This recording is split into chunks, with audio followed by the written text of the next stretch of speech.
In this video, I'll show you how to install Pokémon Champions on your iPhone or Android device. Before getting started, make sure your device is connected to a stable internet connection and has enough storage space available. It's also a good idea to update your device to the latest software version for the best compatibility. To download Pokémon Champions, open the App Store on iPhone or the Google Play Store on Android. Tap the search bar and type Pokémon Champions. If the game is available in your region, it should appear in the search results. Select the game and tap Install or get to begin the download.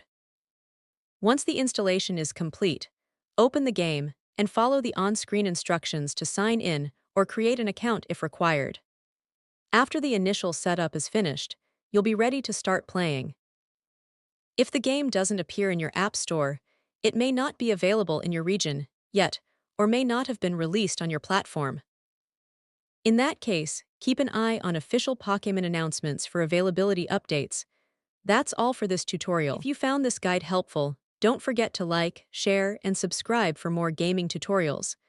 Thanks for watching, and I'll see you in the next video.